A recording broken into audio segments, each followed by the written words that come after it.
बातमी मुंबईतून आहे। मुंबईतील जनजीवन आता सुरळीत सुरू आहे। पावसाची स्थिती देखील सामान्य। मध्य रेल्वेची वाहतूक दररोजप्रमाणे मात्र 10 ते 15 मिनिटं उशिराने सुरू आहे। पश्चिम रेल्वेची लोकल वाहतूक सध्या 5 मिनिटं उशिराने सुरू असल्याची माहिती मिळते, तर हार्बर मार्गावरील लोकल वाहतूक मात्र सुरळीत आहे।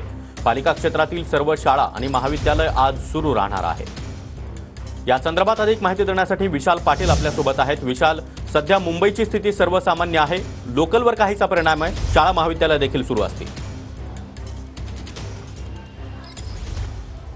नक्कीच सागर, ज्या पद्धतीनं मुंबईत काल पाऊस पडला होता त्यानंतर रात्रीपासून पावसानं विश्रांती घेतलेली आहे, त्यामुळे मुंबईतील जनजीवन जे आहे हे व्यवस्थित आहे। सद्यस्थितीला मी दादर स्थानकावरती आहे। दादर स्थानकावरती जर आपण पाहायला गेलं तर मध्य रेल्वे जी आहे ही काही तांत्रिक अडचणींमुळे जी आहे ही जवळपास 15 ते 20 मिनिटं उशिरानं धावते, तर पश्चिम रेल्वे जी आहे ही 5 मिनिटं उशिरानं धावते। रस्ते वाहतुकीवरती कुठच्याही प्रकारचा परिणाम जो आहे हा आज झालेला नाही आहे, कारण का रात्रीपासूनच पावसानं जी आहे ही मुंबई शहरामध्ये विश्रांती घेतलेली आहे। मुंबईतील शाळा सुद्धा रात्री उशिरा एक परिपत्रक काढण्यात आलं की मुंबईतले पाऊस थांबल्यामुळे कुठल्याही प्रकारच्या शाळा महाविद्यालय जे आहेत ही बंद नसणार आहे, त्यामुळे शाळा महाविद्यालय सुद्धा आज सुरू आहेत। त्यामुळे फक्त या तांत्रिक अडचणींमुळे मध्य रेल्वेवरती जो आहे तो काहीसा परिणाम झालेला आपल्याला पाहायला मिळतोय। हार्बर लाईन जी आहे ही व्यवस्थित सुरू आहे। मात्र ज्या पद्धतीनं गेल्या 15 दिवस मध्य रेल्वेचा जर आपण आढावा घ्यायचं ठरवलं तर या 15 दिवस मध्य रेल्वे जी आहे ही उशिरा काही ना काही कारणांमुळे जी आहे ही धावताना आपल्याला पाहायला मिळते। त्यामुळे जरी पावसानं मुंबईत विश्रांती घेतली असली